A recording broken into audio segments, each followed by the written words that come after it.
hoje. Eu quero dar as boas-vindas a você que nos acompanha hoje nesse bate-papo e faz parte dos debates que estamos promovendo nesse mês da consciência negra. O nosso objetivo aqui é discutir os desafios que os microempreendedores encontram e possíveis soluções para eles. Meu nome é Crispane Souza Soares, eu sou gerente de projetos de inovação social, além de empreendedora e psicóloga. E hoje aqui eu represento a Aliança Empreendedora.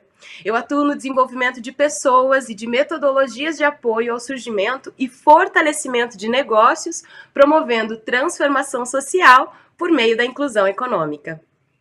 Nas nossas lives, oferecemos recursos de acessibilidade que possam servir ao máximo de pessoas, inclusive aquelas com alguma deficiência. Dessa forma, a conversa que você vai assistir contará com libras, legendas em português e autodescrição.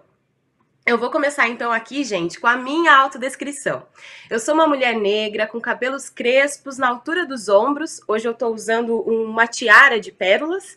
Eu tenho 34 anos. Eu estou usando uma camisa branca com decote em V. E atrás de mim há uma parede cinza e do meu lado esquerdo uma plantinha aqui para iluminar a nossa sala.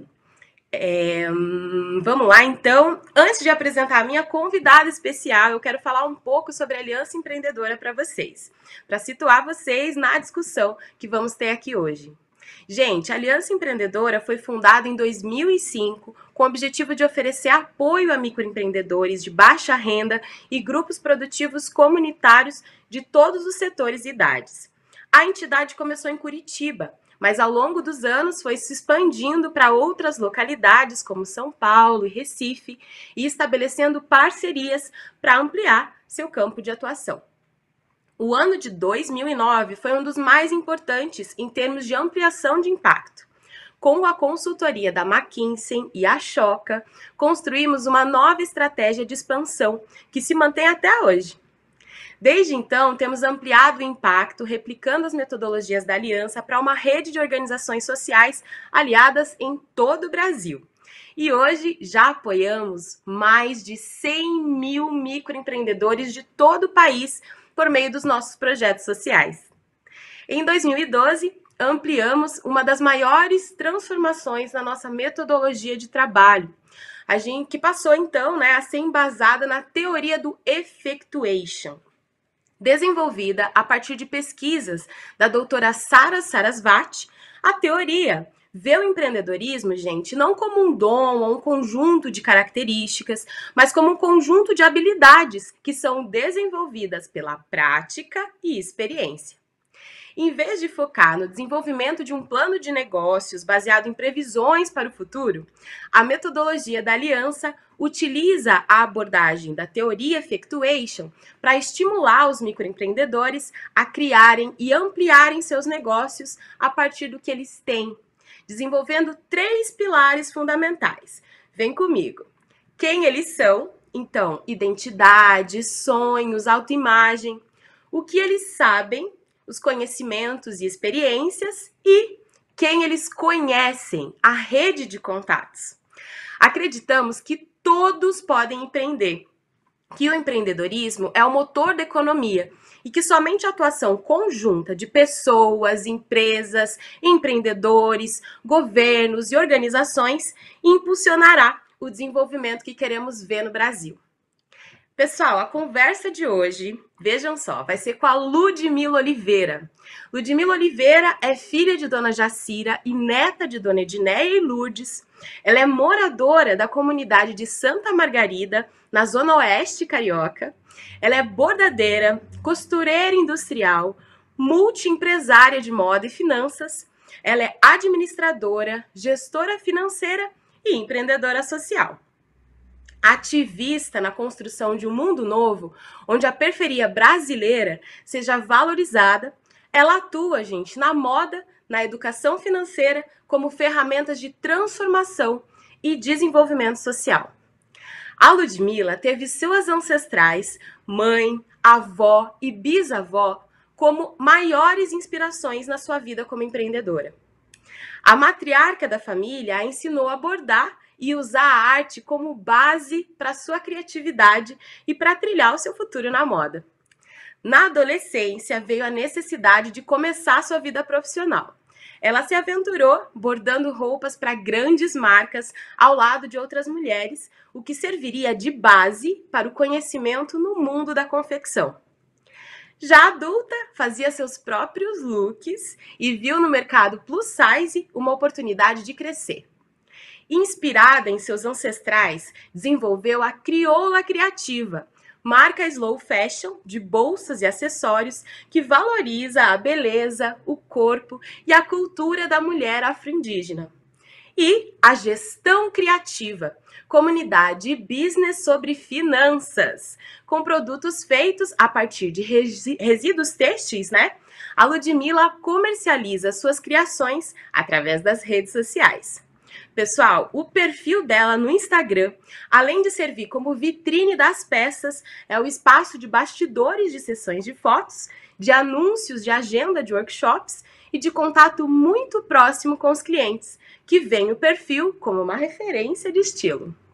Por causa do sucesso digital, a Ludmilla integra a rede de líderes Impulsione com o Facebook, uma comunidade apoiada pela Meta, que conecta pequenos empreendedores entre si e com suas plataformas para ampliar sua história e construir juntos um futuro para os negócios. A Ludmilla, gente, não para por aí. Ela também faz parte do programa Ela Faz História, por meio do qual a Meta mantém um compromisso contínuo de apoiar pequenas empreendedoras para que elas possam prosperar e gerar impacto econômico em suas comunidades.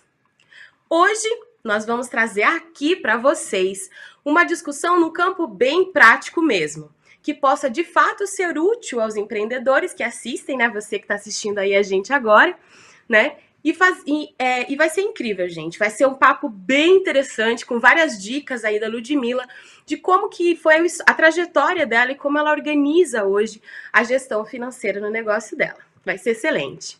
Então, gente, para a gente seguir fazendo uma breve descrição da tela para apoiar as pessoas cegas que nos assistem agora, em uma tela azul, há aqui 3 janelas em miniatura, onde estaremos as 2 participantes e as intérpretes de Libras, né? Que estarão conosco durante toda a conversa e apoiarão na interpretação para as pessoas surdas. Como as apresentações agora já devidamente feitas, né? E a Ludmilla já aqui com a gente, eu começo com uma pergunta para a Ludmilla e, claro, dando as boas-vindas. Muito obrigada por estar com a gente aqui hoje, Ludmilla. Seja bem-vinda. Olá, gente. É um grande prazer e alegria estar aqui a convite do Ela Faz História, da Aliança Empreendedora e desse Novembro Negro, né? Eu vou fazer a minha autodescrição. Eu sou uma mulher negra, de cabelos crespos. Eu uso uma blusa amarela e estou com um sobretudo branco com detalhes pretos. Eu estou no meu ateliê, que é um espaço que vocês vão ver em 2 paredes. Uma no meu fundo, que é totalmente branco, com um quadro de África, e a minha lateral é um fundo azul, com algumas coisas entre estante e também um quadro rosa. Cris, muito feliz em estar aqui com vocês, conversando sobre uma das grandes dificuldades e desafios, né, de nós, empreendedores, principalmente periféricos. Total, Ludi. Eu que estou muito contente mesmo com a tua presença aqui. Tenho certeza que você tem muita coisa maravilhosa para compartilhar. Estou muito animada para o nosso papo hoje. Então, vamos lá. Gente, dados do Instituto Locomotiva mostram que os negros movimentam no Brasil uma renda própria, vejam só, de 1,7 trilhão. Nós somos 54% dos brasileiros e destes, 29% têm um negócio próprio. O que significa, então, que cerca de 14 milhões de empreendedores negros, né, empreendem aqui no nosso país. A gente sabe que uma boa parcela desse conjunto empreende primeiro por necessidade, né, Lud, não por vocação. Como é que foi o seu caso? Por que você começou a empreender? Conta pra gente como é que surgiu a Crioula Criativa. A Crioula, ela surgiu de uma dificuldade financeira. Quando a Crioula começou, ou melhor, quando a gente pensou em começar um negócio, A gente queria juntar o que a gente sabia fazer e as pessoas amigas já gostavam com ter uma renda extra. Naquele momento, a minha mãe ela tinha saído do mercado de trabalho dela, que era cozinha industrial, por conta de uma doença, e a gente não podia ficar somente com a renda que tinha dentro de casa. Precisava complementar isso de alguma forma. E aí a gente entrou sobre aquelas grandes dúvidas: o que empreender, como empreender, por que empreender. E aí essa grande conexão foi fazer a conexão com nós mesmas, né? O que a gente já tinha aprendido, já que a gente não podia desistir, qual era a forma de fazer isso e por que fazer isso. Então foi quando a gente decidiu fazer isso ligado à cultura afro-indígena. Eu sou uma mulher negra, né, que vem da família do meu pai. A minha mãe é uma mulher indígena que não conhece a sua raiz, porque o pai dela faleceu muito cedo e era índio, né? Ele era indígena, ele veio da Amazônia para cá para tentar uma vida melhor. E a gente queria conectar, através do que a gente fazia na moda, mulheres e levar, né, esse fortalecimento da nossa beleza junto com toda a nossa cultura de costurar, de fazer com as próprias mãos. E quando a gente começou, a Crioula, a gente começou somente com bolsas, e aí depois de 6 meses a gente viu que tinha necessidade de pensar nos resíduos textos que a gente tinha. A gente tinha retalhos de tecidos que não davam para confeccionar os modelos das nossas bolsas, mas era matéria-prima. E a gente vive num mundo onde a gente precisa pensar no planeta. Então, foi quando a gente desenvolveu a nossa linha de acessórios feitos a partir de resíduos têxteis. E com isso, a gente foi se conectando também com vários outros empreendedores, né, dentro desse desafio de empreender, mas a Crioula nasceu da dificuldade financeira, com a garra de querer continuar conquistando um mundo melhor, um conforto financeiro para a nossa família e uma estabilidade também, porque uma mulher matriarca da família, quando ela para de trabalhar, ela não pensa em parar, né? Ainda mais sendo parada por uma doença. E com isso a gente estreitou ainda mais os laços entre mãe e filha. A gente diz que hoje em dia a gente é mãe e filha, somos casadas, temos um casamento mãe e filha e somos empresárias juntas, onde a gente se divide em fazer o nosso grande sonho prosseguir. Maravilhosa, legal, Lud, muito bom. Obrigada por compartilhar a sua história. Eu imagino que muitos dos empreendedores e empreendedoras que estão acompanhando a gente aqui se identificaram, né, com a sua trajetória. E vocês começaram expondo em feiras? Foi assim a trajetória de vocês? Na verdade, a gente começou na primeira feira. Eu estava fazendo o meu trabalho de conclusão de curso da administração. E meu trabalho de conclusão era trazer a força do empreendedorismo periférico para a importância na economia brasileira, focada no Rio de Janeiro e nas comunidades cariocas. Com isso, eu conheci várias feiras afro, onde eu fui fazer pesquisa de campo, e uma das organizadoras da feira viu a minha bolsa e me perguntou de quem era. E eu falei que era a gente que confeccionava, eu e a minha mãe. E aí ela me convidou para próximo mês fazer parte dos expositores e fazer um teste. E ela falou, a bolsa é linda, você tem um público, então por que não expor? Você já pensou nisso? A gente ainda estava trabalhando somente pela rede de amigos, né? Fazendo, mostrando, conectando os amigos, e aí foi o pontapé inicial para a gente poder participar de feiras e pensar no nome, em tudo isso. E quando a gente foi pensar em um nome, foi o que conectava a gente entre não só a mim, Ludmila, a minha mãe e as minhas avós. E aí foi o meu apelido, que é o apelido meu, das minhas irmãs e de um primo, que somos os netos negros da família, de crioulos, né? A minha avó sempre chamou a gente de crioula ou de crioulo de uma forma carinhosa. Então a gente trouxe essa força dentro dessa construção familiar, conectando a gente em criar uma marca, uma empresa e colocá-la no mundo. Sim, gente, que bom. E ainda bem, ainda bem. E agora conta pra gente um pouco, né, dessa trajetória toda linda que vocês têm. Quais foram as principais dificuldades, né? Que a gente sabe que nem tudo são flores, né, na vida de um empreendedor, de uma empreendedora. Então, quais eram as principais dificuldades que vocês sentiam, né, quando vocês começaram a empreender a Crioula Criativa, principalmente quando a gente fala, né, do tema que a gente está tratando aqui hoje, que é a gestão financeira, né? Esse calcanhar de Aquiles, né? Que pega aí para muito empreendedor. Quais eram as dificuldades? Quando a gente começou com o dinheiro que a gente tinha, né? Então a Crioula começou com parte do meu salário, que eu trabalhava de forma corporativa, e nessa parte da gestão a gente tinha um grande desafio, que era passar, né, trazer como a gente pensa uma administradora que está numa empresa corporativa grande, pensa numa gestão para a sua empresa. E é muito difícil quando a gente começa a empreender, são pequenos passos. A gente não tinha dificuldade de precificar as peças, porque a gente fazia, né, uma precificação, mas precisava dos detalhes das peças. A gente tinha essa questão de locomoção e de entender todos os custos que passavam pela empresa de uma forma 360 graus. E aí, nesse momento, a gente precisou voltar e olhar com cuidado, sabe? Cada um dos passos. A gente também precisou entender como que se divulgar também impactava nas nossas vendas, como é que impactava dentro da gestão financeira e quais eram as coisas que a gente precisaria fazer dentro das possibilidades e ferramentas que a gente tinha como microempreendedor. Perfeito.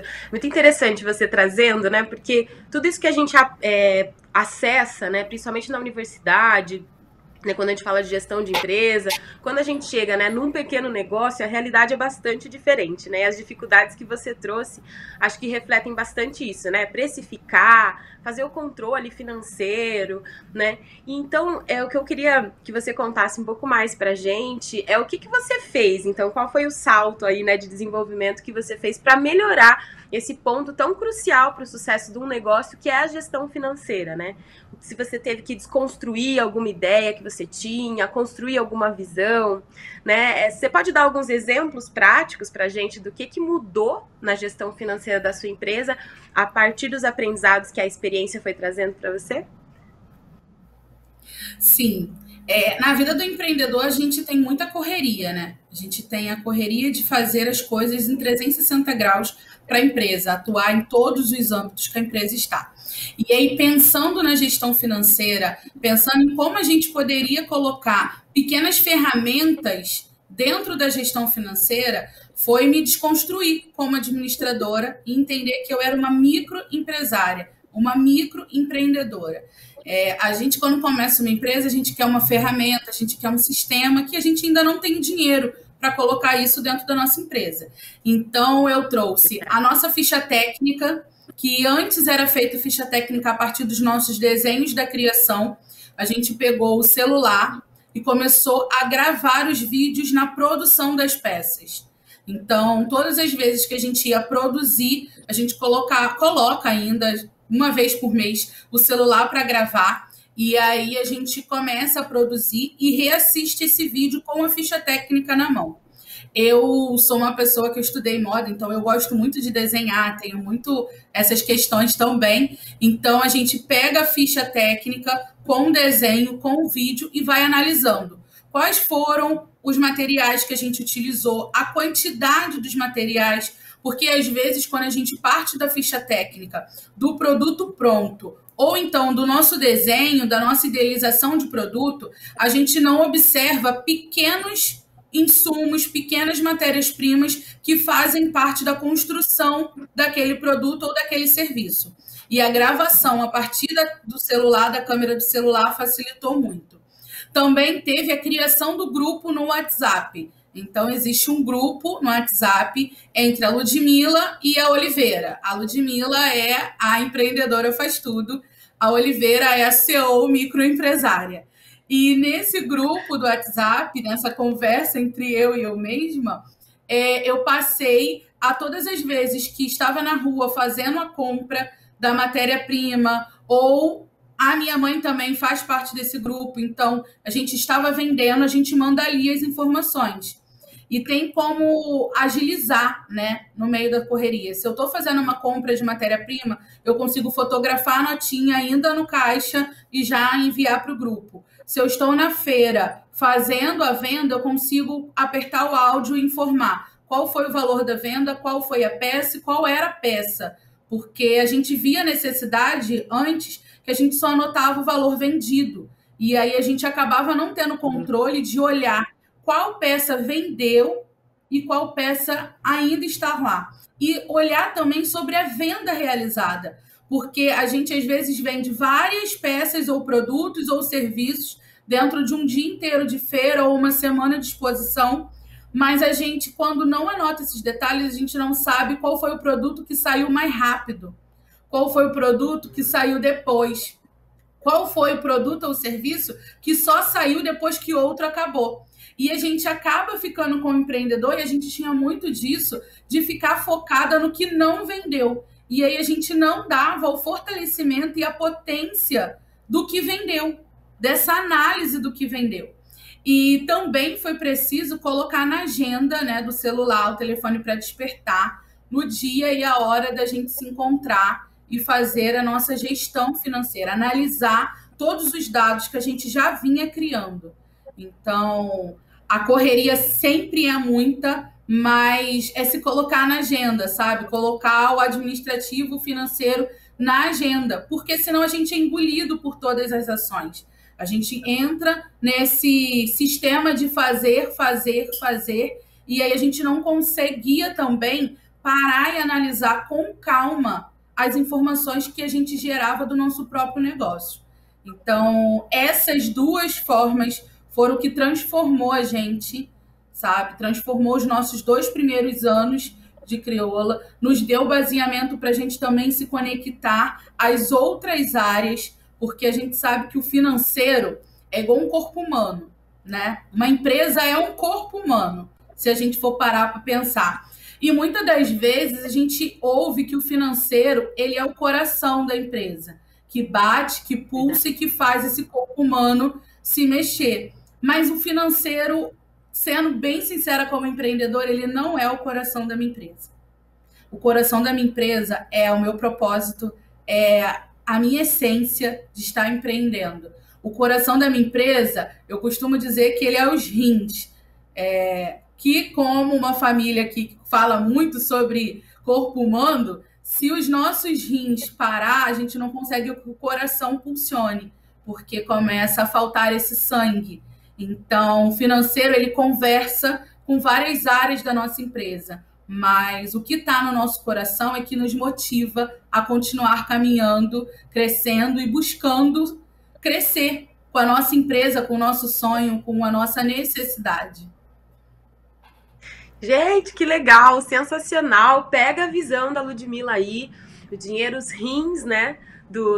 Da nossa gestão, e pega essa visão muito legal. Obrigada, Lud. Acho que tiveram várias dicas que a Ludmila trouxe aqui, gente, que acho que servem muito para vocês aí. Essa questão da gestão financeira é uma questão de comportamento, né, Lud? De criar esse hábito, né? De organizar, de olhar. Achei muito interessante esse aspecto de anotar esse processo das vendas e como isso gera uma inteligência para o negócio de vocês, né? São informações preciosíssimas, né? Hoje a gente está vivendo a era dos dados, né? Então, essa questão de vocês coletarem essas informações, né, e isso depois reverbera para o planejamento que vocês fazem, e não só da área financeira, né, mas do estoque, da produção, né, de todas as áreas do negócio. Nossa, obrigada mesmo, gente. E de conexão também, né, Cris? E de conexão também, né? A conexão com o nosso cliente, a conexão com o que está sendo procurado pela nossa marca. E desculpa te cortar, mas uma das coisas também muito importantes que nos fez desenvolver aqui a gestão financeira foi saber realmente quanto custa o custo fixo da nossa empresa todo mês. Quanto custa a nossa realização de trabalho. Quanto custa a Ludmila como uma pessoa que tem uma vida dentro da empresa. A Jacira como uma pessoa que tem uma vida dentro da empresa. E depois pensar na gente como CEOs empresários. Por isso que eu digo que eu sou duas pessoas dentro da minha empresa. A Ludmila, ela tem a necessidade de definir, sim, o salário dela e do salário dela estar, sim, incluso no custo fixo da empresa. Porque existem responsabilidades pessoais. E se eu não fizer isso, eu começo a misturar o dinheiro, né? Eu pego o dinheiro do caixa da empresa para pagar dívidas pessoais, para pagar dívidas ou boletos ou contas da própria empresa. Então, entender como a gente divide isso também é uma construção de hábito, como você falou. Sentar, organizar, colar na parede. Eu tenho muito disso. Eu colo na parede para poder olhar e ver se eu esqueci alguma coisa. Mas entender que a gente tem responsabilidades com contas da nossa empresa, mas a gente também tem responsabilidades com contas e com o sustento da nossa vida. E o primeiro passo, eu acho, para a gente começar a dividir esse dinheiro, o que é da empresa e o que é nosso, é determinar um salário para as nossas ações. Porque muitas das vezes, e às vezes não, acho que quase sempre, né? Aqui eu ainda não estou no salário ideal para a Ludmila, mas a gente já deu o passo de ter esse salário. Porque senão a gente continua nessa roda de não tenho dinheiro, preciso custear a luz da minha casa, o gás da minha casa, a empresa tem, eu pego o dinheiro da empresa e vou lá, e a empresa nem trabalha com área comestível, a empresa nem passa nada por ela, ou o telefone, a luz, a internet, alguma coisa para o filho, porque separar as contas também nos deu a clareza de olhar o nosso livro caixa, de entender o que a gente está vendendo e de restabelecer uma meta de venda no início do mês, para que a gente possa, através das vendas, do marketing, e aí o financeiro conversando com outras áreas, conseguir alcançar o que a gente quer e que é preciso também, para a gente não ficar na moeda de trabalhar o mês inteiro, não ter o sustento digno para as nossas famílias, né? Para a nossa vida pessoal e acabar se frustrando e enfraquecendo o nosso grande propósito.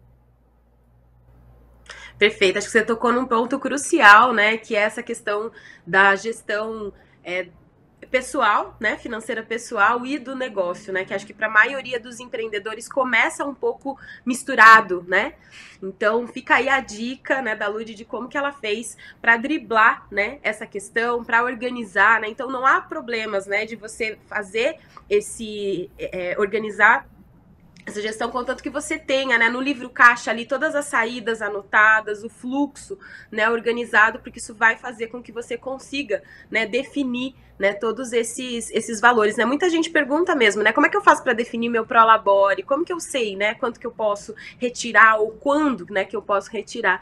E aí fica a dica aí da Ludmila com essa gestão, né, e organização financeira, né, anotando tudo, né, tudo é quantificado, você consegue chegar nessas respostas. Legal. E aí, Ludi, que mudanças que você percebeu no seu negócio após fazer essas adaptações, né, na gestão financeira, né? Como você falou, a vida do empreendedor é muito corrida mesmo, são várias frentes, e aí você trouxe várias ferramentas, né, que você foi colocando no dia a dia aí para essa gestão. E aí, o que você percebeu de mudanças, né, depois, né, de ter feito isso? A gente percebeu as mudanças, primeiro, em restabelecer a nossa precificação, porque antes da ficha técnica feita somente da ideia da construção do produto, faltava materiais que o produto pronto já tinha, então o custo de produção do produto ele estava errado, ele precisava ser ajustado corretamente, e com o ajuste dele também ajustar a nossa precificação. Com os nossos custos fixos determinados e a gente ciente do que precisaria pagar mensalmente para o nosso negócio rodar, a gente conseguiu ajustar nossas metas de venda. E aí, ajustando a meta de venda, a gente acabou tendo que ir para o outro caminho que o financeiro conversa, que é a venda, que é a captação do cliente, que é a disponibilização, né, de ocorrer a venda. A gente também organizou aqui a nossa gestão do negócio, que foi, se eu compro matéria-prima toda semana, foi se organizar para comprar matéria-prima de 15 em 15 dias ou uma vez no mês. Porque ao ir comprar a matéria-prima, eu tenho o custo para a empresa, do transporte, do lanche na rua, da água, né? Mesmo que eu não queira uma alimentação que tem um custo mais alto por estar na rua, eu preciso me alimentar de alguma forma. Então, eu precisava fazer isso. E se a gente fazia isso toda semana, como era antes, o que acontecia? A gente estava tendo esse custo reverberando. E quando a gente passou a entender que a gente também fazia compra uma vez por mês ou de 15 em 15 dias, nos ajudava a ter essa economia para o negócio. A colocar as feiras fixas, né, antes da pandemia, que aconteciam todos os meses como um custo fixo da empresa, porque a gente já tinha se comprometido com o evento de estar lá durante o período de 6 meses, de um ano, então ela sempre acontecia, né? E não era só a taxa da feira, mas a taxa da feira, o transporte para a feira, como que era esse transporte, se era o transporte de coletivo ou se era o transporte de aplicativo, qual era essa média para poder estar fazendo esse evento. E também foi analisar, né? No início a gente fazia muitos eventos e quando a gente começou a analisar evento a evento, a gente foi filtrando e entendendo qual evento fazia sentido dentro de público, de valor mesmo vendido, faturado no evento, e de data também mensal, que era bom para a empresa estar, e qual evento a gente poderia não estar participando nele fisicamente, mas estar desenvolvendo a empresa, ou na área de produção com um pouco mais de tempo, ou na área digital também com um pouco mais de tempo. E aí a gente conseguiu também, através de um livro caixa detalhado, entender que em cada evento a gente tinha um produto que era a chave, sabe? Era um produto que vendia muito mais em cada região. Então, determinado evento, a gente sabia que a gente poderia investir mais no produto que aquela região tinha muito mais venda. E aí também não se frustrar tanto e não levar mais do que não era vendido. E aí acabando fazendo essa moeda de troca, em vez de ter mais venda, ter menos faturamento. Então, isso também foi muito importante para a gente aqui. Perfeito, perfeito. Nossa, parabéns. Gente, agora para aproveitar todo esse conhecimento, né, que a Ludmila está compartilhando aqui com a gente, eu queria convidar você, Ludmila, para pensar em algumas situações e hábitos do dia a dia do empreendedor, que são aquelas ditas saias justas, né, que a gente se vê. E a gente vai fazer aqui uma espécie de uma brincadeira, né, para você contar pra gente como é que você sairia dessas situações, pode ser? Ou já saí, né? Isso, ou como é que você fez essa... Que pode ser que várias delas você já tenha passado, é verdade. Então, vamos lá. Situação, vamos lá. Não sei quanto dinheiro tirar para mim sem quebrar a empresa, pois eu pago as minhas contas com o dinheiro dela. Como que faz? Entender quanto custa a minha vida pessoal. Eu sei que a resposta é rápida, mas eu vou falar rapidinho. Eu costumo entender quanto é a minha vida básica, aquela que eu só pago o boleto e rezo para o mês acabar, quanto é uma vida digna, sabe? De alguns luxos, como a gente chama. E aí eu consigo entender quanto custa esse meu valor de salário mensal para a minha empresa poder estar disponibilizando para mim. E aí entra eu me entender, eu e o meu dinheiro pessoal, não colocar essa sobrecarga em cima da minha empresa. Perfeito! Maravilhosa! Saiu super bem na saia justa. Então vamos para a próxima. Os preços dos meus produtos e serviços, eles são definidos sem um sistema muito certo. Sei lá, né? Como é que eu precifico? Não sei quanto lucro eu tenho no negócio, nem como dou desconto para o meu cliente sem ficar no prejuízo. Que às vezes rola essa na feira lá, né? A pessoa quer negociar um desconto. Como que eu faço para saber, né? Quanto desconto eu posso dar ou se eu posso dar? Ter uma planilha de precificação com uma margem, né, de lucratividade. E entender muito bem essa lucratividade como porcentagem, né, em cima do meu valor de custo, em cima do valor agregado da minha empresa. Porque muitas das vezes já aconteceu com a gente, da gente dar um desconto para o cliente, eu vou te dar 20% de desconto, 30% de desconto, e ser o nosso lucro todo naquela peça. Ou então o cliente barganhar porque estava comprando muita coisa, estava comprando mais de 10 peças, e a gente falar, comprou muito, eu vou te dar 50% de desconto. E até mesmo o valor de produção. sabe? Então, entender em porcentagem quanto é o seu lucro por peça, por produto, por serviço, é fundamental também para, na hora que a gente está à frente do cliente, a gente ter a segurança de falar e o limite que a gente pode dar de desconto. Eu só posso lhe dar 5% e firmar isso, né? Porque às vezes o cliente é tão persuasivo que a gente quer captar ele, a gente quer conquistar ele e acaba se prejudicando. Perfeito, maravilhosa. Incrível. E essa aqui? Quero ver você. Já perdi venda por não ter material ou por não ter estoque, né? E se alguém me perguntar quanto eu vendi esse mês, eu não sei dizer. Anotar. Porque quando a gente começa a fazer esse controle do que sai, do que entra, e sabe quanto custa o nosso negócio, a gente sabe que se a gente faturou R$1.000 no mês, esses R$1.000 não é lucro da empresa. A gente precisa tirar o valor da matéria-prima de produção, o custo de produção daqueles produtos ou daquele serviço e colocar no canto, porque não é da nossa empresa. E isso é muito engraçado, porque a gente fala assim, mas a Ludmilla estudou administração.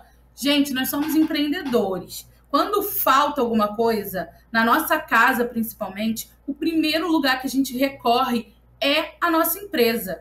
Isso seja você passando por um corporativo ou não. Então, entender o custo da produção, da sua produção, do seu produto, é fundamental para você também ter um limite na hora da emergência. Porque senão a gente fica sem a matéria-prima, sem o dinheiro para repor a matéria-prima, sem a empresa ter dinheiro e ter na demanda da venda. Sim. Gente, legal. Parabéns, Ludmilla, por compartilhar aí com a gente, né? Como é que você fez para, né, driblar todas essas situações e trouxe aí várias luzes, né, para quem está assistindo a gente aqui, acompanhando, né, a nossa conversa, saber como é que pode fazer, né, para organizar tudo isso. E quem nunca teve, né, um negócio próprio realmente não tem ideia, né, dessa complexidade toda, né, de gerenciar, né, essa parte, mas acho que é muito isso que a gente falou aqui hoje, né, criar essa intimidade com a gestão financeira, né, que muitas vezes parece uma coisa tão complexa, tão distante da gente, mas eu acho que tudo que você contribuiu hoje, né, com a sua fala, com a sua experiência, mostrou pra gente que pode ser simples, né, que você pode encontrar formas, né, de organizar, de fazer essa gestão, e mais que isso, né, que isso traz muitas e muitas vantagens pro negócio, né, com certeza. Então, agora, para a gente finalizar a conversa de hoje, eu sei que ainda teria muito assunto para seguir aqui falando sobre gestão financeira e sobre toda essa experiência da Crioula Criativa, né? Eu queria que você desse, né, para a gente finalizar agora, uma dica para os empreendedores, né, e aspirantes a empreendedores, empreendedoras que estão nos assistindo aqui, de quais são as ferramentas, né, de gestão sem as quais um negócio não pode sobreviver, pensando nessa questão de gestão financeira. Eu acho que a ferramenta de saber quanto vai custar mensalmente, incluindo o seu valor, incluindo o valor que você precisa mensalmente para a sua vida pessoal. Para quem já é empreendedor e que já sabe o valor, tentar colocar, né, esse pagamento para você mesma dentro do mês em várias partes. A gente não precisa passar um mês inteiro sem fazer retirada na nossa empresa. A gente precisa ter limite da retirada e entender quando temos mais venda, quando temos mais fornecedores a pagar ou quando é mais propício comprar matéria-prima para poder fazer isso se descapitalizando da empresa. E começar, sabe? Um dia após o outro. Igual subir uma escada, a gente sobe degrau a degrau. A gente não tem como seguir subindo de 2 em 2, porque um momento a gente vai cansar. Então, coloca você o seu encontro com a sua empresa, com o financeiro, com o seu desenvolvimento para despertar no celular. Começa a fazer esses pequenos hábitos de falar com você pelo WhatsApp sobre o que entra, o que sai, o que está comprando. E um dia que não acontecer, que foi esquecido, não entre no desespero ou então no desânimo. Foi apenas um dia. O dia seguinte vai nascer e a gente pode começar tudo de novo. Porque liderar, pensar numa empresa sobre todos os âmbitos, sobre a criação, sobre a compra, sobre falar com o cliente, sobre responder cliente, não é fácil. E a gente precisa também ser um pouco mais compreensente conosco, como empreendedor. A gente também precisa se olhar e falar: tá bom, errei aqui, não consegui. O que, que eu aprendi com esse erro? Vou colocar essas ações para os próximos dias, para os próximos meses, porque senão a gente se cobra o tempo inteiro. Ou a gente paralisa no meio da cobrança e não faz coisas e conhecimentos que a gente já aprendeu, já ouviu, já participou, ou então a gente para de fazer achando que é muito difícil. E aí também para a nossa empresa. E procurar se capacitar. A gente tem cursos de capacitação disponíveis na Aliança Empreendedora para todos os empreendedores, empreendedoras, empreendedores. Então, buscar a capacitação dentro das áreas que você tem habilidade e que você também não tem habilidade. Porque a habilidade ela é construída dia após dia dentro da experiência. A gente não nasceu andando, a gente nasceu sem saber andar, começamos a ficar sentados, como um bebê engatinhamos até aprender a andar. E empreender também é assim. Então, não também fazer a sua meta de sucesso sobre o sucesso do outro. Cada um tem o seu sucesso, cada um tem a sua construção. E é importante você colocar isso como limite, mas estabelecer as suas metas, seja ela como financeiro ou seja ela em sonhos. Porque mesmo que forem sonhos, o financeiro vai passar por elas. Porque o dinheiro ele é uma ferramenta que a gente constrói e consegue conquistar os nossos objetivos e sonhos. Perfeita, perfeita demais. Muito obrigada por ter compartilhado conosco um pouco dos aprendizados preciosos, né, que você teve aí com a sua experiência. Eu fico muito feliz, em nome da equipe aqui, agradeço a sua participação. A gente deseja que o seu negócio siga evoluindo, vida longa, Crioula Criativa, né, dando frutos, contribuindo para a sociedade como um todo. Então é isso, pessoal. Hoje falamos aqui sobre planejamento financeiro, mudança de comportamento, fluxo de caixa, controle de estoque, ficha técnica, precificação, prolabore, enfim, muitos temas. Então, se você se interessa aí pelos sistemas, quer aprender mais sobre gestão financeira, acesse a plataforma do Tamo Junto. O endereço é o que está aparecendo aqui na tela. Ali você vai encontrar um curso especial, passo a passo para você sobre o tema, pensado especialmente para mulheres empreendedoras. Eu quero agradecer, Cris, ao convite. Foi maravilhoso estar aqui com você nesse bate-papo. Conheçam a Crioula Criativa, entrem nas nossas redes, conheçam as nossas peças, produtos e nosso trabalho e se conectem, né? A empreender é uma grande conexão. E a gente sabe que o empreendedorismo feminino ele tem essa força de conexão e de funcionamento uma das outras. Isso mesmo. Gente, muito obrigada e até a próxima.